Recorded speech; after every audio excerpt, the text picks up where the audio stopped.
بسم اللہ الرحمن الرحیم۔ اللہ کے نام سے شروع جو بڑا مہربان نہایت رحم والا ہے۔ خواتین و حضرات، خوش نصیب ہوتے ہیں وہ لوگ جن کے دل ہر وقت اللہ تعالیٰ کے خوف سے کانپتے رہتے ہیں۔ اللہ تعالیٰ کا خوف ایک عظیم نعمت ہے جو انسان کو برے کاموں سے روکتا ہے۔ جو ایمان کے جتنے بڑے درجے پر فائز ہوتا ہے اس کے دل میں اتنا ہی زیادہ اللہ تعالیٰ کا خوف ہوتا ہے۔ خواتین و حضرات، پچھلی ویڈیو میں ہم نے بیان کیا کہ کیسے تمام انبیاء کرام اللہ تعالیٰ سے خوف کھایا کرتے تھے۔ خواتین و حضرات، آج کی ویڈیو سے آپ کو معلوم ہوگا کہ خوف خدا اور فکر آخرت کے لحاظ سے خود حضور پاک صلی اللہ علیہ وسلم اور آپ کے تربیت یافتہ صحابہ کرام کا کیا حال تھا، ان کی زندگی پر اس کے کیا اثرات پڑتے تھے۔ ویڈیو میں آگے بڑھنے سے پہلے آپ سے گزارش ہے کہ اس ویڈیو کو آخر تک لازمی دیکھیے گا۔ اگر آپ اپنے ایمان میں اضافہ چاہتے ہیں تو اس ویڈیو کو مکمل دیکھیے، اور اگر آپ چاہتے ہیں کہ دوسروں کے ایمان میں بھی اضافہ ہو تو اس ویڈیو کو اپنے باقی تمام دوستوں اور رشتہ داروں کے ساتھ ضرور شیئر کیجیے گا۔ حضرت جابر رضی اللہ تعالیٰ عنہ سے روایت ہے کہ رسول اللہ صلی اللہ علیہ وسلم نے فرمایا، تم میں سے کسی کا عمل اس کو جنت میں نہ لے جا سکے گا اور نہ دوزخ سے بچا سکے گا، اور میرا بھی یہی حال ہے مگر اللہ کی رحمت اور اس کے کرم سے۔ رسول اللہ صلی اللہ علیہ وآلہ وسلم کا ارشاد کہ میں بھی اپنے عمل اور اپنی عبادت سے نہیں بلکہ اللہ تعالیٰ کے رحم و کرم سے ہی جنت میں جا سکوں گا۔ آپ صلی اللہ علیہ وآلہ وسلم کے دل کے خوف کی کیفیت کا اندازہ کرنے کے لیے کافی ہے۔ حضرت عائشہ رضی اللہ تعالیٰ عنہ سے روایت ہے کہ رسول اللہ صلی اللہ علیہ وسلم کا حال یہ تھا کہ جب ہوا زیادہ تیز چلتی تو آپ صلی اللہ علیہ وآلہ وسلم کی زبان پر یہ دعا جاری ہو جاتی، اے میرے اللہ، میں تجھ سے سوال کرتا ہوں اس ہوا کی بھلائی کا اور اس میں جو کچھ ہے اس کی بھلائی کا، اور جس مقصد کے لیے بھیجی گئی ہے اس کی بھلائی کا، اور میں تجھ سے پناہ مانگتا ہوں اس کے شر سے اور اس میں جو کچھ ہے اس کے شر سے، اور جس مقصد کے لیے بھیجی گئی ہے اس کے شر سے۔ اور جب آسمان پر ابر آتا تو آپ صلی اللہ علیہ وسلم کا رنگ بدل جاتا، اور اس اضطراب کی حالت یہ ہوتی کہ کبھی باہر آتے، کبھی اندر جاتے، کبھی آگے آتے، کبھی پیچھے ہٹتے، اور پھر جب بارش ہو جاتی اور خیریت سے گزر جاتی، یہ کیفیت آپ صلی اللہ علیہ وسلم سے دور ہوتی۔ حضرت عائشہ صدیقہ رضی اللہ تعالیٰ عنہ نے آپ صلی اللہ علیہ وسلم کو اس حالت کو دیکھ کر سمجھ لیا، اور آپ صلی اللہ علیہ وسلم سے پوچھا کہ تیز ہوا کو دیکھ کر آپ صلی اللہ علیہ وآلہ وسلم کی یہ کیفیت کیوں ہو جاتی ہے؟ آپ صلی اللہ علیہ وآلہ وسلم نے ارشاد فرمایا، عائشہ، میں ڈرتا ہوں کہ شاید یہ ابر و باد اس طرح کا ہو جو حضرت ہود پیغمبر کی قوم عاد کی طرف بھیجا گیا تھا، جس کا ذکر قرآن مجید میں اس طرح کیا گیا ہے کہ جب ان لوگوں نے اس بادل کو اپنی وادیوں کی طرف بڑھتے ہوئے دیکھا تو وہ خوشی ظاہر کرتے ہوئے کہنے لگے، یہ ابر ہمارے لیے بارش لانے والا ہے۔ حالانکہ وہ بارش والا ابر نہ تھا بلکہ آندھی کا ہلاکت خیز طوفان تھا جو ان کو تباہ کرنے کے لیے آیا تھا۔ حضرت عائشہ رضی اللہ تعالیٰ عنہ کی اس حدیث کا حاصل اور مقصد صرف یہی ہے کہ حضور صلی اللہ علیہ وسلم کے قلب مبارک پر اللہ کے خوف و خشیت کا ایسا غلبہ تھا کہ ذرا ہوا تیز ہو چلتی تو آپ صلی اللہ علیہ وسلم گھبرا کر اللہ تعالیٰ سے اس کی خیر کے حاصل ہونے کی، اس کے شر سے محفوظ رہنے کی دعا کرتے، اور جب آسمان پر ابر نمودار ہوتا تو اللہ کے جلال کی دہشت و ہیبت سے آپ صلی اللہ علیہ وسلم کا یہ حال ہو جاتا کہ کبھی اندر جاتے، کبھی باہر آتے، کبھی آگے بڑھتے، کبھی پیچھے ہٹتے۔ آپ کی کیفیت اس خوف اور ڈر سے ہوتی کہ کہیں بادل کی شکل میں ویسا عذاب نہ ہو جیسا قوم ہود کی طرف بھیجا گیا تھا، جسے اپنے علاقے کی طرف بڑھتا ہوا دیکھ کر نادانی سے وہ خوش ہوئے تھے اور انہوں نے اس کو ابر رحمت سمجھا، حالانکہ وہ عذاب کی آندھی تھی۔ حضرت عبداللہ ابن عمر روایت کرتے ہیں کہ میں سرکار دو عالم صلی اللہ علیہ وسلم کے ساتھ باہر نکلا، یہاں تک کہ آپ ایک انصاری کے باغ میں داخل ہو گئے اور کھجوریں چن چن کر کھانے لگے۔ فرمایا، اے ابن عمر، تم کیوں نہیں کھاتے؟ میں نے عرض کیا، یا رسول اللہ صلی اللہ علیہ وسلم، مجھے خواہش نہیں ہے۔ فرمایا، مجھے تو خواہش ہے، یہ چوتھی صبح تھی کہ میں نے کھانا نہیں کھایا اور نہ مجھے کھانے کو کوئی چیز ملی، حالانکہ اگر میں اپنے پروردگار سے مانگتا تو مجھے روم اور فارس کی سلطنت عنایت فرما دیتا۔ اے ابن عمر، تمہارا کیا حال ہو گیا ہے جب تم ایسے لوگوں میں رہو گے جو اپنے سال بھر کا رزق چھپا کر رکھیں گے اور ان کے دلوں کا یقین کمزور ہوگا۔ حضرت عبداللہ ابن عمر رضی اللہ تعالیٰ عنہ فرماتے ہیں کہ باخدا ہم وہاں سے ہٹے بھی نہیں تھے کہ ایک آیت نازل ہوئی، اور بہت سے جانور ایسے ہیں جو اپنی غذا اٹھا کر نہیں رکھتے۔ اللہ ہی ان کو روزی پہنچاتا ہے اور تم کو بھی، اور وہ سب کچھ سنتا ہے اور سب کچھ جانتا ہے۔ سرکار دو عالم صلی اللہ علیہ وسلم نے ارشاد فرمایا کہ اللہ تعالیٰ نے تمہیں مال ذخیرہ کرنے اور شہوت کی اتباع کرنے کا حکم نہیں دیا۔ اب جو شخص اگلی زندگی کے لیے دینار جمع کرتا ہے تو اسے یاد رکھنا چاہیے کہ زندگی اللہ کے قبضے میں ہے، آگاہ رہو۔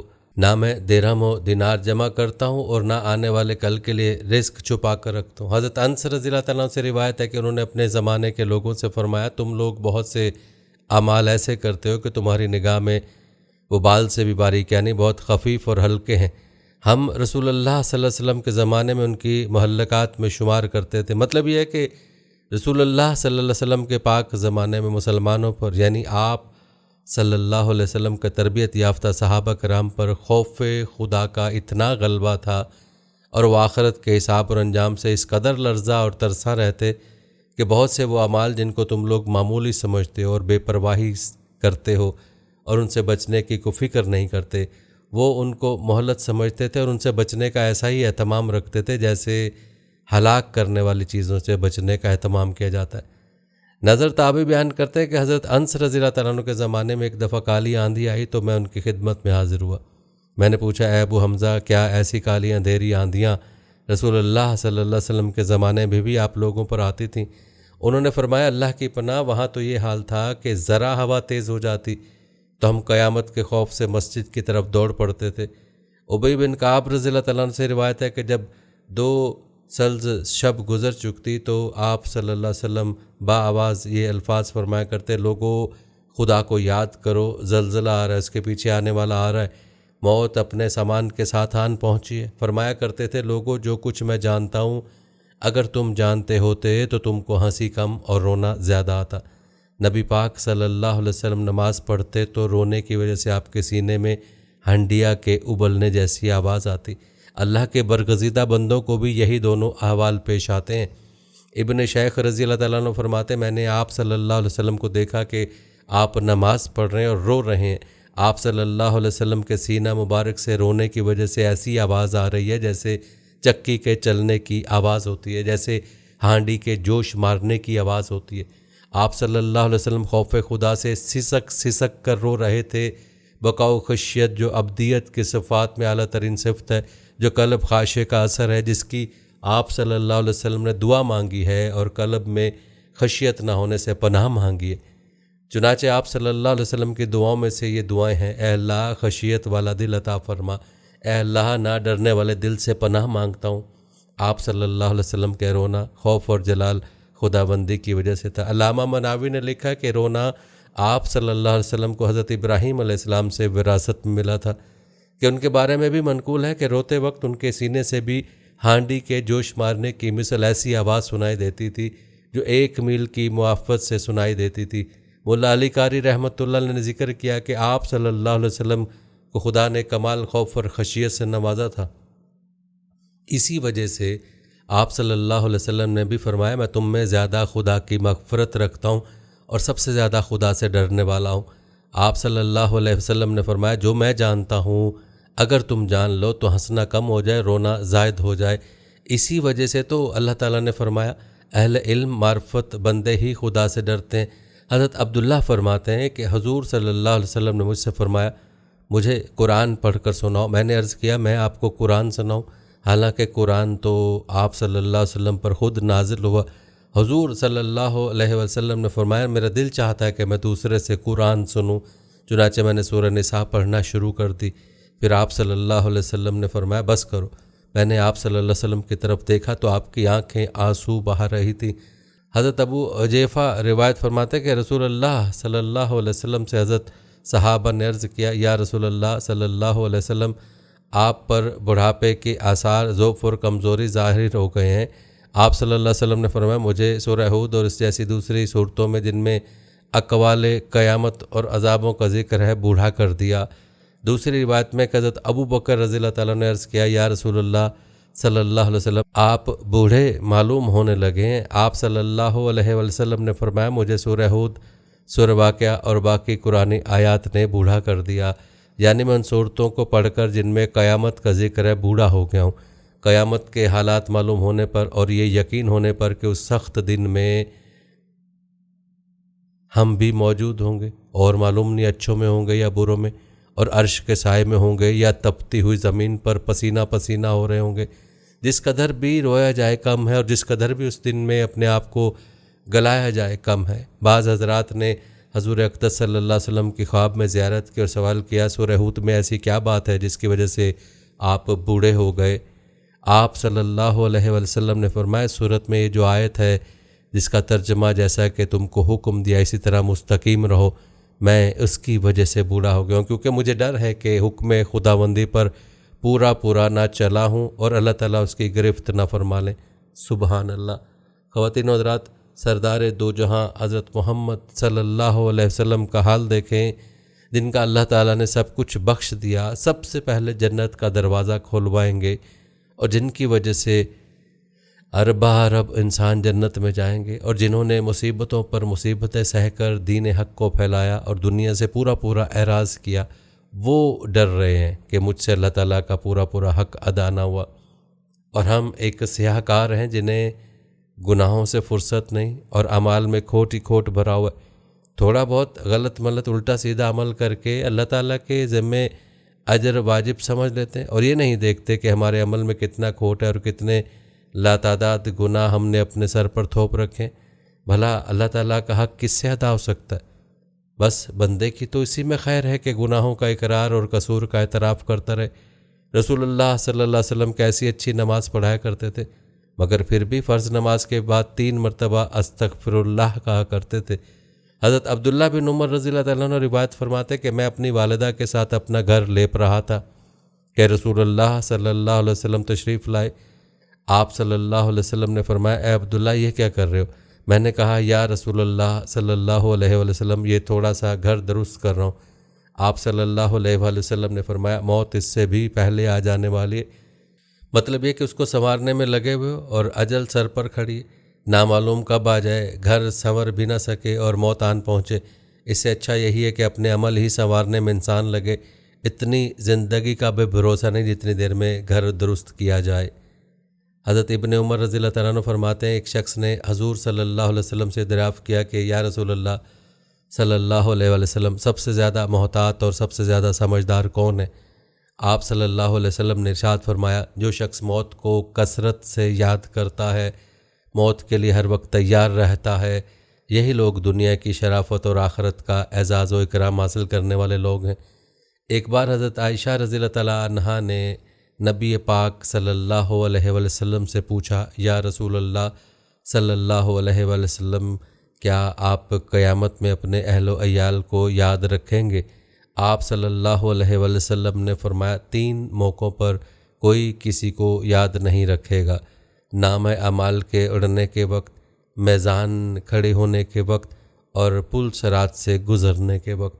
حضرت ابو سعید رضی اللہ تعالیٰ عنہ فرماتے ہیں کہ میں نے حضور صلی اللہ علیہ وسلم سے عرض کیا، میں کیسے خوشحال اور مزیدار زندگی والا ہو سکتا ہوں جبکہ سور پھونکنے والا سور منہ میں لے چکا ہے اور اپنی پیشانی جھکائے ہوئے اور کان لگائے انتظار کر رہا ہے کہ کب اسے سور پھونکنے کا حکم دیا جاتا ہے۔ مسلمانوں نے عرض کیا، یا رسول اللہ صلی اللہ علیہ وسلم اب کیا پڑھا کریں؟ آپ صلی اللہ علیہ وسلم نے فرمایا، حسبنا اللہ و نعم الوکیل۔ حضرت عمر رضی اللہ تعالیٰ عنہ فرماتے ہیں کہ حضور صلی اللہ علیہ وسلم نے ایک قاری کو آیت پڑھتے ہوئے سنا تو بے ہوش ہو گئے، جس کا ترجمہ ہے، ہمارے یہاں بیڑیاں اور دوزخ ہے۔ مروی ہے کہ رسول اللہ صلی اللہ علیہ وسلم نے اپنی بعض انگلیوں کو باز میں ڈال کر عملی طور پر منظر دکھایا اور فرمایا، اللہ تعالیٰ اس پر 70 اژدہے مقرر کر دیتا ہے، ان میں سے اگر کوئی ایک بھی زمین پر پھونکار مار دے تو اس پر کبھی سبزہ نہ ہوگے، ایسے اژدہے اسے کاٹتے ہیں یہاں تک کہ حساب کا دن آ جاتا ہے۔ خواتین و حضرات، میں اس پیغمبر کا غلام خادم اسلام ہوں جس کے بارے میں میری اماں صدیقہ رضی اللہ تعالیٰ عنہا فرماتی ہیں کہ آقا دو جہاں صلی اللہ علیہ وسلم پر جب آخری وقت آیا تو پانی کا پیالہ ساتھ تھا۔ حضور اکرم صلی اللہ علیہ وسلم اس میں ہاتھ ڈبوتے، پانی نکال کر چہرے پر آنکھوں پر پھیرتے اور ٹھنڈی سانس لے کر فرماتے، اے اللہ، اپنے محمد کو موت کی تکلیف سے بچانا۔ بیوی کہتے کہ میں ڈر گئی کہ شاید اللہ تعالیٰ اپنے پیاروں سے یہ معاملہ کرتے ہیں۔ حضرت صدیقہ رضی اللہ تعالیٰ عنہ کہتی ہیں کہ جب آپ صلی اللہ علیہ وسلم پیالے سے ہاتھ نکالتے تو پیالے کا پانی گرم ہو جاتا، یعنی اتنا بخار تھا۔ دعا کریں اے اللہ ہم سب کو موت سے آسانی عطا فرمائے۔ ازوائے موتا میں حضور صلی اللہ علیہ وسلم نے 3000 کا لشکر روانہ فرمایا، ان میں سے مشہور صحابی حضرت عبداللہ بن رواحہ بھی تھے۔ اصحاب سحر نے لکھا کہ جب رسول پاک صلی اللہ علیہ وسلم حضرت عبداللہ بن رواحہ کو رخصت کرنے لگے تو وہ رونے لگے۔ لوگوں نے وجہ پوچھی تو فرمایا میں دنیا سے محبت یا تم سے عشق کی وجہ سے نہیں رو رہا، بلکہ میں اس لیے رو رہا ہوں کہ میں نے رسول اللہ صلی اللہ علیہ وسلم کی آیت تلاوت کرتے ہوئے سنا، یعنی تم میں سے کوئی ایسا نہیں جس کا اس جہنم پر سے گزرنا ہو، اور یہ اللہ جل شانہ کا حتمی اور اٹل فیصلہ ہے، معلوم نہیں کہ اس پر گزرتے ہوئے میرا کیا بنے گا۔ مسلمانوں نے انہیں تسلی دی اور کہا اللہ آپ کو ہماری طرف صحیح سلامت لوٹائیں۔ اس پر حضرت عبداللہ نے چند اشعار پڑھے جن میں انہوں نے اپنے لیے شہادت کی دعا مانگی۔ خواتین حضرات، آپ صلی اللہ علیہ وسلم ساری رات نماز پڑھتے اور اپنے اللہ کے حضور آنسوں کا نذرانہ پیش کرتے رہتے۔ خوف خدا کی کیفیت طاری ہوتی تو ایسے مسترق ہوتے کہ دن رات کی پہچان نہ رہتی، مسلسل نوافل سے پائے مبارک پھٹ جاتے اور خون بہہ نکلتا۔ جب آپ صلی اللہ علیہ وسلم سے وجہ پوچھی گئی تو فرمانے لگے یارو اگر قیامت کے دن مجھے اور میرے بھائی عیسیٰ کو دوزخ میں ڈال دیا جائے تو کون اسے روک سکتا ہے؟ گریہ بکا کی وجہ سے اکثر آپ صلی اللہ علیہ وسلم پر رکت طاری ہو جاتی اور آنکھوں سے آنسو جاری ہو جاتے۔ ایک بار حضرت عبداللہ ابن مسعود رضی اللہ تعالیٰ عنہ نے کچھ آیات سامنے پڑھی تو بے اختیار چشم مبارک سے آنسو جاری ہو گئے۔ اکثر نماز میں رکت طاری ہوتی اور آنسو جاری ہو جاتے۔ ایک دفعہ جب سورج گرہن پڑا تو نماز کسوف میں آپ ٹھنڈی سانسیں بھرتے اور فرماتے تھے اے میرے اللہ تو نے وعدہ کیا ہے کہ تو لوگوں پر میرے ہوتے ہوئے عذاب نہیں نازل کرے گا۔ حضرت مولانا مفتی ولی حسن فرمایا کرتے تھے خوف آخرت ہی در حقیقت گناہوں سے بچانے کا آخری ذریعہ۔ دلوں میں خوف آخرت کی روح جب تازہ تھی اور آخرت کی جواب دہی کا جذبہ غالب تھا تو مسلمانوں کے اخلاق اور اعمال آج سے مختلف تھے۔ ان کی زندگی ایمان اور عمل کی ضیاء پاشیوں سے منور تھی، لیکن آج یہ جذبہ سرد پڑ چکا ہے، اسی لیے ہماری انفرادی اور اجتماعی زندگی گھڑا ٹوپ اندھیروں میں ڈوب چکی ہے۔ ہمارے اسلاف خوف آخرت کے جذبے سے سرشار تھے۔ حضور نبی کریم صلی اللہ علیہ وسلم خاتم الانبیاء افضل الرسل تھے، محبوب خاص تھے، تاہم خوف آخرت کا عالم یہ تھا، فرمایا کرتے تھے مجھے کچھ معلوم نہیں مجھ پر کیا گزرے گی۔ آپ صلی اللہ علیہ وسلم کے رضائی بھائی حضرت عثمان بن ماذون رضی اللہ تعالیٰ عنہ نے جب وفات پائی تو آپ صلی اللہ علیہ وآلہ وسلم تعزیت کو تشریف لے گئے۔ لاش رکھی تھی، ایک عورت نے لاش کی طرف مخاطب ہو کر کہا خدا گواہ ہے، خدا نے تجھ کو نوازا۔ آپ صلی اللہ علیہ وآلہ وسلم نے پوچھا تم کو کیوں کر معلوم ہوا؟ بولیں خدا نے ان کو نہیں نوازا تو کن کو نوازا ہوگا؟ ارشاد ہوا مجھ کو بھی ان کی نسبت کی توقع ہے، لیکن پیغمبر ہو کر بھی نہیں جانتا کہ میرے ساتھ کیا معاملہ ہو جائے گا۔ ایک دوسری روایت میں زیادہ تفصیل سے ہے کہ آپ صلی اللہ علیہ وسلم فرماتے ہیں میں ایسی چیزوں کو دیکھتا ہوں جن کو تم نہیں دیکھتے اور ایسی باتوں کو سنتا ہوں جن کو تم نہیں سنتے۔ آسمان چرچرا رہا ہے اور اس کو چرچرانا چاہیے، 4 انگل جگہ ایسی بھی نہیں کہ جہاں کوئی فرشتہ اپنی پیشانی رکھے ہوئے سجدے میں نہ ہو۔ باخدا جو کچھ میں جانتا ہوں اگر تم جانتے ہوتے تو ہنستے کم اور روتے زیادہ، عورتوں سے لذت گوشی نہ کرتے اور جنگلوں کی طرف اللہ کا نام لیتے ہوئے نکل کھڑے ہوتے۔ اس حدیث کے راوی حضرت ابو ذر غفاری رضی اللہ تعالیٰ عنہ ہیں۔ انہوں نے جب اس کو سنا تو فرمانے لگے کاش میں ایک درخت ہوتا جس کو کاٹ کر پھینک دیا جاتا۔ ایک دفعہ آپ صلی اللہ علیہ وسلم نے مؤثر خطبہ دیا اور ارشاد فرمایا اے جماعت قریش اپنی خبر لو، میں تم کو خدا سے نہیں بچا سکتا۔ اے بنی ابی مناف میں تم کو بھی خدا سے نہیں بچا سکتا۔ اے عباس بن عبد المطلب میں تم کو خدا سے نہیں بچا سکتا۔ اے صفیہ محمد صلی اللہ علیہ وسلم کی پھوپھی میں تجھ کو خدا سے نہیں بچا سکتا۔ اے فاطمہ محمد کی بیٹی میں تجھ کو بھی خدا سے نہیں بچا سکتا۔ ایک مرتبہ آپ صلی اللہ علیہ وسلم نماز کے لیے تشریف لائے۔ آپ صلی اللہ علیہ وآلہ وسلم نے دیکھا کہ کچھ لوگ ہنس رہے ہیں۔ آپ صلی اللہ علیہ وآلہ وسلم نے فرمایا تم لوگ اگر موت کو یاد رکھو تو اس طرح نہ ہنسو، موت کو یاد رکھو، قبر ہر روز کہتی ہے میں تنہائی کا گھر ہوں، میں مٹی کا گھر ہوں۔ مومن دفن ہوتا ہے تو قبر اس سے کہتی ہے خوش آمدید میری پشت پر چلنے والو، تو مجھے سب سے زیادہ محبوب تھا، اب جب کہ تو میرے قبضے میں آیا تو دیکھے گا کہ میں تیرے ساتھ کیا معاملہ کرتی ہوں۔ اس کے بعد زمین تحت نگاہ ہو جاتی ہے، اس کے لیے جنت کا دروازہ کھول دیا جاتا ہے، اور جب کوئی گنہگار بندہ یا کافر بندہ دفن ہوتا ہے تو قبر اس سے کہتی ہے کہ تو میری پشت پر چلنے والوں میں سب سے زیادہ ناپسند تھا، اب جب کہ تو میرے قبضے میں آیا ہے تو دیکھے گا کہ میں تیرے ساتھ کیا معاملہ کرتی ہوں۔ اس کے بعد قبر اس کو دبا لیتی یہاں تک کہ اس کی پسلیاں ایک دوسرے میں داخل ہو جاتی، اس کو ڈسنے کے لیے 70 سانپ مقرر کر دی جاتے ہیں، اگر ان میں سے ایک سانپ بھی زمین پر اپنی پکار مار دے تو قیامت تک زمین میں کچھ نہ ہوگے۔ یہ 70 سانپ اس کو ڈستے رہتے ہیں اور نوچتے رہتے ہیں تا وقت یہ کہ حساب و کتاب کا وقت آ جائے۔ پھر آپ صلی اللہ علیہ وسلم نے ارشاد فرمایا، قبر جنت کے باغوں میں سے ایک باغ ہے یا دوزخ کے گڑھوں میں سے ایک گڑھا۔ ابن ابی حالہ کی ایک طویل حدیث میں آپ صلی اللہ علیہ وسلم کے بارے میں کہا گیا ہے کہ حضور پاک صلی اللہ علیہ وسلم آخرت کے غم میں متواتر مشغول رہتے، ہر وقت سوچ میں رہتے، ان امور کی وجہ سے کسی وقت بھی آپ صلی اللہ علیہ وسلم کو بے فکری اور راحت نہیں ہوتی تھی۔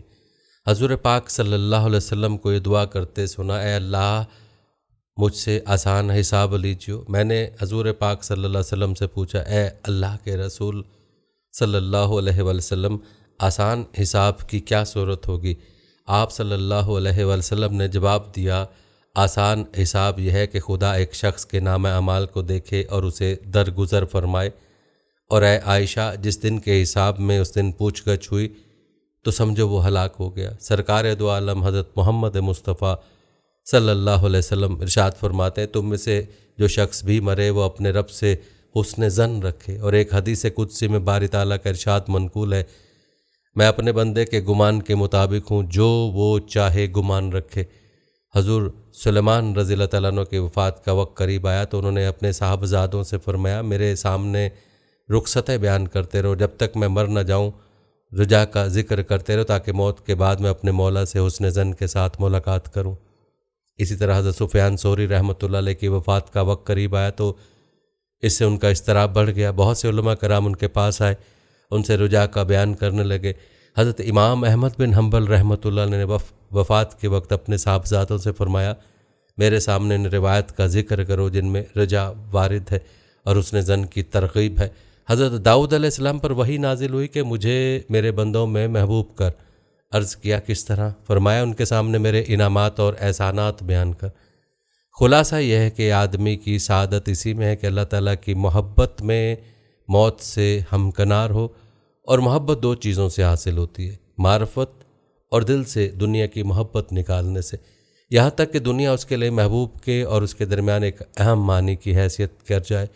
ایک بزرگ نے سلیمان درانی کو خواب میں دیکھا کہ وہ اڑ رہے ہیں، وجہ دریافت کی، فرمایا اب میں قید سے رہا ہوں۔ صبح اٹھ کر انہوں نے سلیمان درانی کے متعلق دریافت کیا تو لوگوں نے بتایا کہ رات ان کا انتقال ہو گیا۔ حضرت عبداللہ بن عباس فرماتے جب اللہ تعالیٰ نے رسول اللہ صلی اللہ علیہ وسلم پر آیت نازل کی، اے ایمان والو تم خود اپنے آپ کو اور اپنے گھر والوں کو آگ سے بچاؤ جس کا ایندھن آدمی اور پتھر ہے، آپ صلی اللہ علیہ وسلم نے اسے تلاوت فرمایا تو ایک نوجوان بے ہوش ہو کر گر پڑا۔ رسول اللہ صلی اللہ علیہ وسلم نے اس کے دل پر ہاتھ رکھ کر دیکھا تو بہت زیادہ ہل رہا تھا۔ آپ صلی اللہ علیہ وسلم نے فرمایا، اے نوجوان لا الہ الا اللہ کہو۔ اس نے کہا، آپ صلی اللہ علیہ وسلم نے اس کو جنت کی بشارت دی۔ صحابہ کرام نے عرض کیا، یا رسول اللہ صلی اللہ علیہ وسلم یہ بشارت ہم سب کو نہیں صرف اسی کے لیے مخصوص ہے؟ فرمایا، تم نے اللہ کے اس فرمان کو نہیں سنا، یہ اس کے لیے جو میرے سامنے کھڑے ہونے سے ڈرے اور حشر کے عذاب سے ڈرتا ہے۔ رسول پاک صلی اللہ علیہ وسلم نے فرمایا، دو قطرے اور دو نشان خدا کو بہت محبوب ہیں، ایک آنسو کا قطرہ جو اللہ کے خوف سے نکلے، دوسرا خون کا قطرہ جو اللہ کے راستے میں گرے، اور دو نشانے میں سے ایک وہ نشان جو اللہ کے راستے میں جہاد وغیرہ سے، اور دوسرا نماز وغیرہ کی ادائیگی کی وجہ سے پیشانی وغیرہ پر نشان پڑ جائے۔ روایت ہے کہ برا بن عازب رضی اللہ تعالیٰ عنہ سے کہ ہم لوگ رسول اللہ صلی اللہ علیہ وسلم کے ساتھ نیک انصاری مرد کے جنازے کے لیے روانہ ہوئے اور قبرستان میں پہنچے اور اب تک لاش قبر میں نہیں اتاری گئی تھی۔ رسول اللہ صلی اللہ علیہ وسلم بیٹھے، ہم لوگ بھی آپ کے گرد سر جھکائے بیٹھ گئے۔ آپ صلی اللہ علیہ وسلم کے ہاتھ میں ایک لکڑی تھی، اس سے زمین کوریدتے تھے۔ پھر آپ صلی اللہ علیہ وسلم نے سر مبارک اٹھایا اور 2-3 بار فرمایا، اللہ کے ساتھ پناہ مانگو عذاب قبر سے۔ پھر فرمایا مومن دنیا سے گزرتا ہے اور آخرت کی طرف متوجہ ہوتا ہے تو آسمان سے فرشتے اس کے پاس آتے ہیں، اس کے چہرے آفتاب کی مثل سفید اور نورانی ہوتے ہیں، اور اپنے ساتھ جنت سے کفن اور خوشبو لاتے ہیں، اور اس کے سامنے جہاں تک اس کی نظر پہنچتی ہے بیٹھتے ہیں۔ پھر ملک الموت آتے ہیں، اس کے سر کے پاس بیٹھ کر کہتے ہیں اے پاک نفس بدن سے باہر آ اور پروردگار کی طرف روانہ ہو۔ پس روح ایسے آسانی سے نکل آتی جیسے مشک سے پانی کا قطرہ ٹپکتا ہے، چاہے تم کو اس کے خلاف کچھ اور نظر آتا ہو، یعنی ظاہراً اس کو تکلیف اور کرب میں دیکھتے ہو۔ اور ملک الموت روح کو لیتے ہیں اور فوراً فرشتے اس کو ہاتھوں ہاتھ لیتے ہیں اور جنت کا کفن پہناتے ہیں اور خوشبو لگاتے ہیں۔ رب اس سے مشک سے زیادہ خوشبو نکلتی ہے، اس کو آسمان کی طرف لے جاتے ہیں۔ جب کسی فرشتے کی جماعت سے ملاقات ہوتی ہے تو پوچھتے ہیں یہ کس کی مبارک روح ہے؟ تو یہ کہتے ہیں کہ فلاح بن فلاح کی روح ہے، اور دنیا میں جو اس کا نام تھا عمدگی کے ساتھ اس کا نام لیتے ہیں، یہاں تک کہ آسمانی دنیا تک پہنچ جاتے ہیں اور آسمان کا دروازہ کھلواتے ہیں۔ جب دروازہ کھلتا ہے تو آسمان کے سب فرشتے اس کے ساتھ جاتے ہیں، یہاں تک کہ دوسرے آسمان تک پہنچتے ہیں اور اس کا بھی دروازہ کھلواتے ہیں۔ اس آسمان کے بھی سب فرشتے اس کے ساتھ جاتے ہیں۔ جب اسی طرح 7ویں آسمان کو طے کرتے ہیں تب اللہ تعالیٰ فرماتا ہے اس کا نام اعمال لکھو، اس کو یعنی اس کی روح مثالی کو زمین کی طرف لوٹا دو، کیونکہ میں نے اس کو مٹی سے پیدا کیا اور اسی میں ملاؤں گا اور اسی سے دوبارہ اٹھاؤں گا۔ بس اس کی روح مثالی جسم مثالی میں ڈال دی جاتی ہے، اور 2 فرشتے اس کے پاس آتے ہیں اور بیٹھتے ہیں اور پوچھتے ہیں تیرا رب کون ہے؟ وہ کہتا ہے میرا رب اللہ ہے۔ پھر پوچھتے ہیں تیرا دین کیا ہے؟ وہ کہتا ہے میرا دین اسلام ہے۔ پھر پوچھتے ہیں یہ کون شخص ہے جو تمہارے پاس بھیجے گئے تھے؟ وہ کہتا ہے یہ اللہ کے رسول ہیں۔ پھر دونوں فرشتے اس سے پوچھتے ہیں تو نے ان کو کس طرح پہچانا؟ وہ کہتا ہے میں نے قرآن پڑھا اور ان پر ایمان لایا اور ان کی سچائی کو معلوم کیا۔ تب آسمان سے ایک منادی پکارے گا سچ کہا میرے بندے نے، اس کے واسطے جنت کا فرش بچھاؤ اور جنت کا لباس اس کو پہناؤ، اور اس کے واسطے جنت کا دروازہ کھول دو تاکہ جنت کی ہوا اور خوشبو آئے۔ اس کی قبر جہاں تک نگاہ جائے گی کشادہ کر دی جائے گی۔ پھر اس کے پاس ایک مرد آئے گا، نورانی چہرہ، عمدہ لباس اور خوشبو والا، اور کہے گا تجھ کو مبارک ہو، یہ آرام اور اسی دن کا وعدہ دنیا میں تجھ سے کیا گیا تھا۔ وہ پوچھے گا تم کون ہو؟ تمہارے چہرے سے نیکی برستی ہے۔ وہ کہے گا میں تیرا نیک عمل ہوں جو تو نے دنیا میں اللہ کے واسطے کیا تھا۔ مردہ کہے گا اے رب قیامت قائم کر تاکہ میں اپنے گھر کے لوگوں سے جلد ملاقات کروں اور اپنی خیریت بیان کروں، یعنی جسمانی راحت اور آرام میں ہر طرح مشغول ہوں۔ گو جسم مثالی میں روح مثالی حالت برزخ میں بھی چین اور راحت میں رہتی ہے۔ رسول اللہ صلی اللہ علیہ وسلم نے ارشاد فرمایا جب کافر دنیا سے گزرتا ہے اور آخرت کی طرف متوجہ ہوتا ہے تو آسمان سے فرشتے اس کے پاس آتے ہیں، سیاہ چہرے والے، کمبل لیے ہوئے، اور میت کے سامنے جہاں تک اس کی نگاہ جاتی ہے بیٹھتے۔ پھر ملک الموت اس کے پاس آ کر بیٹھتے ہیں اور کہتے ہیں اے خبیث روح بدن سے باہر نکل اور اللہ کے غضب اور غصے کی طرف چل۔ اس کی روح بدن کے اندر گھستی ہے، ملک الموت سختی سے کھینچتے ہیں جیسے لوہے کی کانٹے دار سیخ کو ریشم میں ڈال کر کھینچے۔ جب روح نکل آتی ہے تو فوراً کمل میں لپیٹ لیتے ہیں، اسے سڑے ہوئے مردار سے بھی زیادہ خراب بدبو نکلتی ہے۔ پھر اس کو آسمان کی طرف لے جاتے ہیں۔ جب فرشتوں کی جماعت پر سے گزرتے ہیں تو پوچھتے ہیں کہ یہ کس کی خبیث کی روح ہے، اور جو دنیا میں اس کا نام تھا اس سے بدتر نام اس کا بتاتے ہیں، یہاں تک کہ پہلے آسمان پر پہنچتے ہیں، دروازے کھلواتے ہیں، اس کے واسطے دروازہ نہیں کھولا جاتا۔ اس کے بعد رسول اللہ صلی اللہ علیہ وسلم نے آیت پڑھی، یعنی ان کے لیے آسمان کے دروازے نہیں کھولے جائیں گے، اللہ تعالیٰ کا حکم ہوگا اس کا نام اعمال سجین میں لکھو جو سب سے نیچے زمین کے اندر ہے۔ پھر اس کی روح سجین کی طرف ڈال دی جاتی ہے، اور رسول اللہ صلی اللہ علیہ وسلم نے آیت پڑھی، یعنی جو شخص اللہ کے ساتھ کسی کو شریک کرتا ہے تو گویا آسمان سے گر پڑا اور چڑیوں نے اس کو نوچنا شروع کیا یا اس کو ہوا نے گہری خندق میں ڈال دیا۔ اس کے بعد اس کی روح مثالی اس کے جسم میں مثالی میں ڈال دی جائے گی، اور 2 فرشتے اس کے پاس آ کر بیٹھیں گے اور پوچھیں گے تیرا رب کون ہے؟ وہ کہے گا ہائے ہائے میں نہیں جانتا۔ پھر پوچھیں گے تیرا دین کیا ہے؟ وہ کہے گا ہائے ہائے میں نہیں جانتا۔ پھر پوچھیں گے یہ کون شخص ہے جو پیغمبر بنا کر تمہارے پاس بھیجے گئے؟ وہ کہے گا ہائے ہائے میں نہیں جانتا۔